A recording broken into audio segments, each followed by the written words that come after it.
We've been listening in this evening to the Prime Minister's first press conference during his Indo-Pacific trade tour. He's in Australia right now. He's set to address the Australian Parliament soon. He was in India for a number of days talking about and announcing a number of trade agreements, pledging to formalize a free trade agreement between the two countries by the end of the year. And then he's headed to Japan. Of course, there was a huge national security backdrop to that trip to India. And then over the weekend, what happened in the Middle East happened. So two foreign policy issues very much at the crux of this trip and of that press conference. Our front bench has been listening into the entire press conference and joins me live now. Former senior advisor to the Liberal Ontario governments of Dalton McGuinty and Kathleen Wynne, Dan Moulton, is with us. He's now a partner with Crestview Strategy. Next to him, that's Shakir Chambers. He worked in Prime Minister Stephen Harper's office before becoming a policy advisor to the International Trade Minister.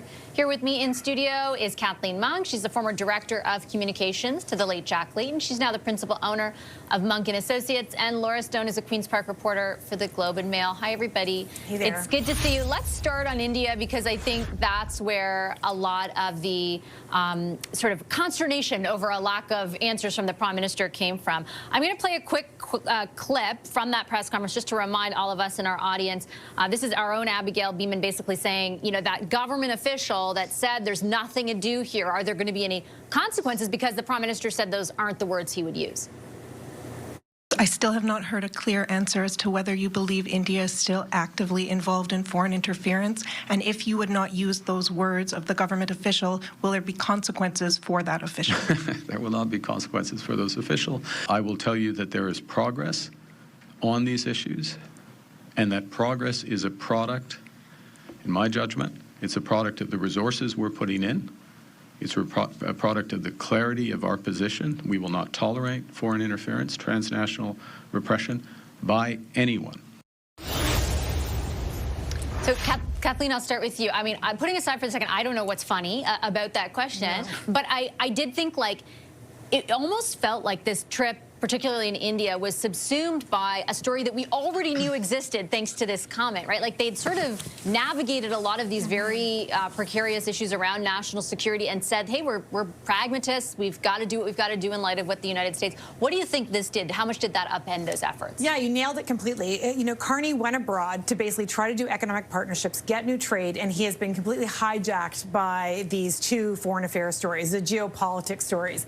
You know, whether it was the stumbling out of the gate, in terms of, are you trying to normalize relations with India to get some economic quid pro quo, basically backing away from the real security concerns that the country's been dealing with for almost 2 years.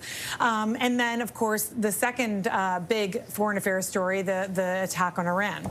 And they've both been stumbled. You know, they haven't been perfectly executed by his foreign affairs minister or by Mr. Carney himself. In the first press conference that he just did, that we just listened to, you know, really he was grilled over the coals for these things. And I wonder, actually, when you've seen at home the domestic reaction with, you know, some of his ministers, some of his MPs speaking out about this issue, you know, wondering, you know, if there's a fracture of Canadian voters, where, you know, we saw an Angus Reid poll just tonight from the nonprofit institute of the Angus Reid saying that 50% of Canadians are not in support of the attack on Iran. So I think basically what you're seeing is Carney's team in vivo, live, trying to deal with these foreign affairs issues, trying to deal with the major issues, whether it's India or Iran, while they're abroad, and it's not coming off perfectly, and it's distracting a lot, hijacking, really, from the point of the trip in the first place. I thought the Iran answers, Dan, and I'd love to get your perspective, were pretty interesting, insofar as one of them, you know, he said essentially that they arrived at the position they did, which was to say, we're okay with the strikes, you know, in order to stop the nuclear program in Iran, with regret. And the Prime Minister kind of expanded on how he felt the position he's taken actually was aligned with what he said in Davos. To Kathleen's point, you've got like Lloyd Axworthy and Will Greaves kind of pushing back against that characterization. How do you think he did in explaining the position that he's taken? Yeah, I think it's fair to say on this issue and on the range of issues that we've been outlining so far, the Prime Minister is walking a diplomatic tightrope here. I think that's a fair characterization. I'm not sure that I would characterize it as anything other than you know, him continuing to prove, as he has over the last year, that he's talented at this high wire act, that he is capable of acknowledging that Canada has had a long-standing position that Iran is the world's largest supporter of terrorism, and that these strikes by the U.S. Are leading to addressing that issue in a meaningful way, while at the same time walking a domestic political consideration here in which Canadians are, by and large, very skeptical of President Trump and his actions. This is a president who Canadians are viewing very negatively in all public opinion polling, obviously over the last year as he's targeted our country, and Canadians are going to be inherently skeptical of action like this. I think we have a long-standing national consensus about skepticism about American military action abroad, and it's not surprising that that's going to come through here today. But it's the responsibility of the Prime Minister, I think, to look at both Canada's foreign policy positions, as he's done here, but also the realpolitik of being a middle power, as he outlined at Davos. And, I think watching that press conference, he's walking that tightrope pretty well, and he'll continue to do so as these challenges arise. It is a live situation. It's evolving. It will continue to challenge the government in its response. But so far, I'm impressed with what I've seen. I'm going to play one of the clips that we're just talking about, kind of his answer around how he's arrived, the Prime Minister's answer about how he's arrived at this position, and then Shakir, I'll get you to weigh in on the same. Canada stands with the Iranian people in their long and courageous struggle against the regime's oppressive rule, which is why we support efforts to prevent Iran from obtaining a nuclear weapon and to prevent its regime from further threatening international peace and security. Because Canada is taking the world as it is, not passively waiting for a world we wish to be. We do, however, take this position with regret because the current conflict is another example of the failure of the international order. Shakir, what's your assessment of how the Prime Minister explained his position here? Yeah, I would have cut out the regret part. I think ultimately, if you're a Mark Carney or any leader, when you kind of muddle in your response and you're playing both sides, you get criticized for not being clear.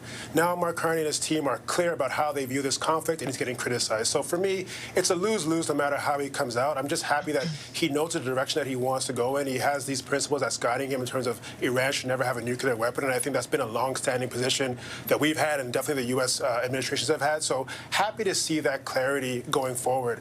From his Davos speech, I know there was a lot of talk about, breaking from U.S. foreign policy, and I understand that. But I think if you look at some of our biggest allies in Europe, the U.K., they're giving the U.S. military bases to use.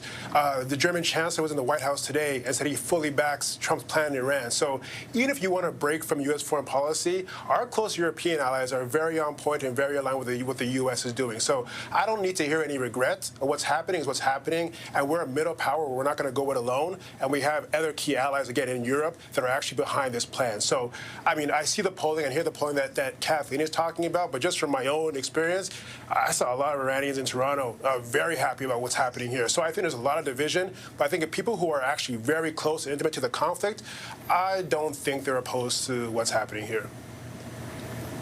Let's, Laura, talk for a second about the bigger kind of political picture because, there was a lot of consternation behind the scenes about when the Prime Minister would start taking questions from reporters. He was supposed to at the end of the India trip when there was a ton of reporting about those national security issues.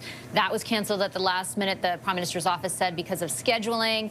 There was a ton of haggling behind the scenes to kind of, on the part of the journalist there to say, you've got to take some questions sooner rather than later, and this was the result of that. What impression did the press conference leave with you? Well, look, I think the Prime Minister should have taken questions sooner, particularly with these two major events happening, and we hadn't heard directly from him answering questions about them. I think it's important to watch the press conference in totality, to watch the questions and the answers and the dynamic there, because I think it really showcases the complexity of the situation that the Prime Minister is dealing with and that Canada is dealing with, and that this may be unsatisfactory to many. I think he was a little less successful in his answering questions about India, and I don't think Canadians watching that left with a straight answer about exactly Canada's position on this, whether the unnamed government official did overstep their bounds when they said essentially there's no concerns about this anymore. And you can tell that certainly Mr. Carney has a different position than his predecessor, Justin Trudeau, on this issue. And the economic imperative for Canada to move forward is there. I think his questions on Iran, while they may not be accepted or not everyone in Canada is going to agree with this position. I think he was a little more forceful and clear there. And I think it's certainly appreciated by those in the Iranian community and others who support them to hear him kind of stand up for their rights and say, like, they were living in horrible situations of oppression and human rights abuses, and Canada will not stand up for that. So I think that was a more clear position. But I do think, this clearly just showcases the difficult position and the complexity of the geopolitical world, not just in dealing with President Trump, but all of these worldwide events, and that it's not going to be a clear-cut situation, and Canada is going to have to make some difficult decisions, and not everyone is going to be happy at the end of the day. But I would certainly encourage the Prime Minister's office and the Prime Minister to take more questions and answer more questions from the media on behalf of the Canadian public when huge worldwide events like this are happening, and we need to understand Canada's position on it. No better point to end this on. Thanks, guys. Appreciate it. Appreciate your insights. Our front bench, Dan Moulton, Shakir Chambers, Kathleen Monk, and Laura Stone.